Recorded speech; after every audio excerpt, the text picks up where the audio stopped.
Oh, cuánto amo yo tu ley. Todos los días es ella mi meditación. Me has hecho más sabio que mis enemigos con tus mandamientos, porque siempre están conmigo. Más que todos mis enseñadores he entendido, porque tus testimonios son mi meditación. Salmo 119, 97-99. ¿Cuál es el primer mandamiento? ¿De quién habla el primer mandamiento? Esta es una pregunta que a simple vista podría ser fácil de contestar. Sin embargo, la comprensión de ella determina cómo entendemos quién es Dios. Para dar una respuesta en justicia, debemos ir a la Biblia y leer qué nos revela Dios en su palabra. Hay dos citas que comúnmente se utilizan para revelar cuál es el primer mandamiento. Éxodo 23 y Deuteronomio 5:7 dicen así: no tendrás dioses ajenos delante de mí. Y Deuteronomio 6:4 y 5: escucha Israel, Jehová nuestro Dios, Jehová uno es. Y amarás a Jehová tu Dios con todo tu corazón, con toda tu alma y con todas tus fuerzas. En este primer mandamiento, él mismo, ¿nos habla solo del Padre? Estudiemos qué encierra este mandamiento fundamental para nuestra adoración.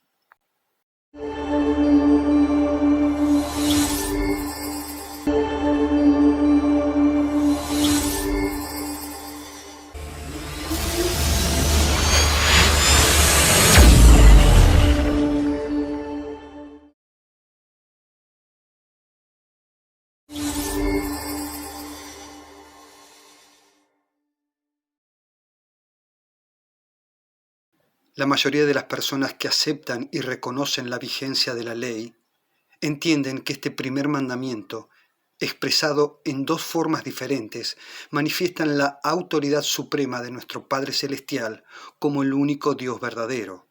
Sin embargo, muchos también creen que nuestro amado Salvador es Dios y es merecedor de igual adoración que el Padre. ¿Cómo entonces se unifica una ley que supuestamente nos demanda la adoración solo al Padre y tenerlo como único Dios, si su Hijo es Dios y digno de adoración como Él? La respuesta a esta interrogante está en cómo entendemos el primer mandamiento de Dios. Para eso, comenzaremos primero a tratar el primer mandamiento según está expresado en Éxodo 23 y Deuteronomio 5:7. El mandamiento cita de la siguiente forma: no tendrás dioses ajenos delante de mí. Este mandamiento, en la forma en que está expresado, deja entrever cómo malinterpretamos o se mal enseña lo que el texto realmente dice. El mandamiento claramente enseña no tener dioses ajenos, falsos, delante de Dios. El mandamiento no dice no tendrás otros dioses puntualmente, sino otros dioses falsos. ¿Por qué el mandamiento no dice no tendrás otros dioses? Y sí, no tendrás dioses ajenos. Aquí es donde lo que leemos debe unificarse con lo que creemos. Por un lado, es necesario aclarar que no existen dioses verdaderos, como también debemos remarcar que la Biblia nos declara que Dios es tanto el Padre como su Hijo. Juan 1:1: en el principio era el Verbo, y el Verbo era con Dios, y el Verbo era Dios. Si creemos que Cristo es tan Dios como su Padre, el mandamiento cobra sentido de la forma en que está redactado. Solamente entendiendo que el único que puede estar delante del Padre en igualdad como Dios es su Hijo, entendemos que Dios es el que solo puede estar delante del Padre, como el mandamiento lo enseña. Mateo 10, 32, 33.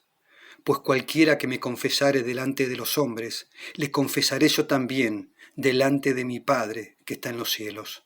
Y cualquiera que me negare delante de los hombres, le negaré yo también delante de mi Padre que está en los cielos. Apocalipsis 3:5. El que venciere será así vestido de vestiduras blancas, y no borraré su nombre del libro de la vida, y confesaré su nombre delante de mi Padre y delante de sus ángeles. Delante de Dios solo puede representarnos el único que es igual a Dios, su Hijo. Solo de esta forma podemos leer y unificar en justicia el mandamiento y ver en él la adoración al único Dios verdadero, que es el Padre y su Hijo. Sugiero a quienes están viendo este estudio ver el estudio en este canal que lleva por título Los mandamientos adaptados de Dios, que presentan más evidencia para su estudio personal sobre la comprensión de la ley y su relación con el pecado. Dejaré el link en la descripción del video para quien le interese estudiarlo. Por esta misma razón, que cuando leemos la segunda cita que expresa el primer mandamiento en Deuteronomios 6, 4 y 5, podemos ver la misma enseñanza sobre quienes componen a Dios, que es uno. Escucha, Israel, Jehová nuestro Dios, Jehová uno es. Y amarás a Jehová tu Dios con todo tu corazón y con toda tu alma y con todas tus fuerzas. El mandamiento aquí nos demanda solo amar a nuestro Padre en corazón, alma y fuerzas. ¿No debemos acaso amar de la misma manera a su Hijo? Cristo nos enseñó, como el mandamiento mismo nos enseña, que Él y su Padre uno son. Juan 10:30. Yo y mi Padre uno somos. Veamos cómo Jesús preguntó y se le preguntó sobre este primer mandamiento. Lucas 10, 25 al 28. Y he aquí un intérprete de la ley se levantó y dijo, para probarle, Maestro, ¿haciendo qué cosas heredaré la vida eterna? Y él le dijo, ¿qué está escrito en la ley? ¿Cómo lees? Y él respondió y dijo, amarás al Señor tu Dios de todo tu corazón y de toda tu alma y de todas tus fuerzas y de todo tu entendimiento y a tu prójimo como a ti mismo. Y él le dijo, bien has respondido, haz esto y vivirás. Marcos registra algo similar de esta manera. Marcos 12, 28 al 30. Acercándose uno de los escribas, que los había oído disputar y sabía que les había respondido bien, le preguntó, ¿cuál es el primer mandamiento de todos? Y Jesús le respondió, el más principal mandamiento de todos es, oye Israel, el Señor nuestro Dios, el Señor uno es. Amarás pues al Señor tu Dios de todo tu corazón y de toda tu alma y de todo tu entendimiento y de todas tus fuerzas. Este es el más principal mandamiento. Tanto en la pregunta como en la respuesta de Jesús sobre el primer mandamiento, amar a Dios en primer lugar es reconocido como el principal mandamiento. Al estudiar las Escrituras, vemos cómo Cristo nos enseña Él mismo a quién debemos amar en primer lugar. Leamos, por favor. Mateo 10, 37 al 39. El que ama a padre o a madre más que a mí, no es digno de mí. El que ama a hijo o a hija más que a mí, no es digno de mí. Y el que no toma su cruz y sigue en pos de mí, no es digno de mí. El que hallare su vida la perderá, y el que perdiere su vida por causa de mí, la hallará. ¿Cuál es el entendimiento que tenemos de las palabras dichas por Cristo, si Él nos dice que amar a aquello que es lo más importante en esta tierra, más que a Él, no es ser digno de Él? El amor a Cristo está por sobre el amor a nuestros prójimos más amados, ya que el amor a Dios es el primer mandamiento. El amor a Dios es el amor tanto al Padre como a su Hijo. Quien ama al Padre, ama al Hijo. Quien ama al Hijo, ama al Padre. Lucas 6:35.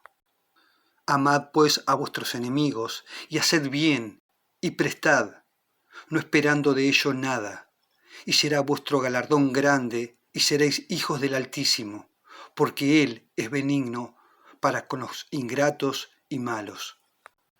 Esta declaración de Cristo sobre el amor de su Padre, ¿no es un reflejo de su propia forma de amarnos? ¿No es acaso Él quien nos amó y se sacrificó por nosotros, siendo nosotros sus enemigos? ¿No es Él quien nos dio y nos da todo para nuestra salvación, aun cuando somos ingratos y malos? Leamos ahora el mandato de Cristo hablando de la pluralidad de sus mandamientos. Juan 14:15. Si me amáis, guardad mis mandamientos. Juan 14:21.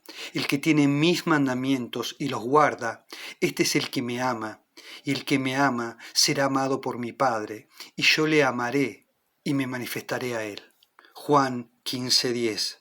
Si guardáis mis mandamientos, permaneceréis en mi amor, así como yo he guardado los mandamientos de mi Padre y permanezco en su amor. ¿Qué entendemos nosotros de estas palabras de Cristo? ¿Cómo leemos? ¿Los mandamientos de Jesús son otra cosa que el cumplimiento de la ley?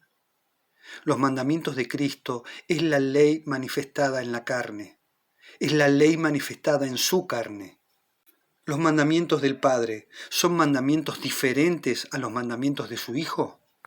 Cristo cumplió los mandamientos que hablan de su amor por nosotros, los cuales son los mandamientos de su Padre. Es la misma ley de amor que gobierna el reino de los cielos, que comparte con su Padre. Si la ley es sólo la proyección de los designios y el amor del Padre, y el Padre es sólo quien tiene autoridad sobre la ley, ¿cómo Cristo expresó un nuevo mandamiento? Juan 13:34.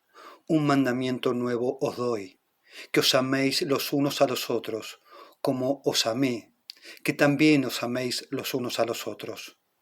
¿Cómo podría añadir un mandamiento nuevo a la ley de su Padre si sólo su Padre es el dador de la ley? Cristo, como hombre, fue obediente a la voluntad de su Padre, como cualquier ser humano. Sin embargo, no desconocía su preexistencia y su igualdad divina con su Padre. Al añadir el mandamiento, podemos ver en su propia vida qué es el amor verdadero, como también en sus palabras podemos ver y entender cómo Cristo siempre entendió su unidad con su Padre. Juan 10:30. Yo y mi Padre uno somos. En sus palabras vemos no solo su relación parental con nuestro Padre Celestial, sino su igualdad en unidad como Dios, aún con nuestra naturaleza. Nadie que no es igual a Dios puede decir que es uno con Él. Un ejemplo de cómo Cristo es con su Padre, el Dios de la ley, es el cuarto mandamiento. Cristo dijo sobre el sábado, Mateo 12:8, porque el Hijo del Hombre es Señor del día de reposo. Cristo es el Señor del cuarto mandamiento, pero no el de los tres restantes que hablan de Dios. Al guardar el sábado, adoramos a Cristo, quien es el Señor del sábado, creador de ese día, de todos nosotros y de todo lo creado, como también a nuestro Padre Celestial. Pero para muchos, los mandamientos solo muestran que son el asiento del gobierno del Padre como el único ser que es Dios. Las preguntas que debemos meditar son: ¿cuál de los 4 mandamientos que nos enseñan a adorar a Dios nos señalan a Cristo como ese Dios y solo nos señalan al Padre? Cuando leemos los mandamientos, ¿cómo los entendemos? Hagamos una última meditación en los primeros 4 mandamientos. En el primer mandamiento, solo al Padre debemos amar con todo nuestro corazón, mente, cuerpo y entendimiento. ¿A su Hijo no? En el segundo mandamiento, ¿no debemos hacernos imagen alguna del Padre, pero sí de su Hijo? En el tercer mandamiento, ¿no podemos tomar el nombre del Padre en vano, pero sí el de su Hijo? En el cuarto mandamiento, el sábado, ¿solo representa al Padre como creador, no a su Hijo? Ningún mandamiento tiene sentido con la adoración verdadera si decimos creer en el Padre y su Hijo, pero aceptamos las enseñanzas que hacen al Padre el único Dios de la ley, que gobierna el cielo y la tierra, cuando toda la Biblia nos enseña que Cristo es Dios, creador de todas las cosas, visibles e invisibles con su Padre. Queridos hermanos, muchas falsas doctrinas están esparcidas por el mundo cristiano, y todos hemos participado y esparcido alguna de ellas. por nuestra educación religiosa o por el estudio personal que no busca unificar la verdad revelada, pudimos o podemos ser tropiezo para muchas almas. Es nuestro privilegio y deber escudriñar las Escrituras para ser verdadera luz para el mundo. Espero de corazón que este estudio pueda ser de bendición en sus vidas y que nuestro amado Salvador sea nuestro Maestro y que nos guíe a toda justicia.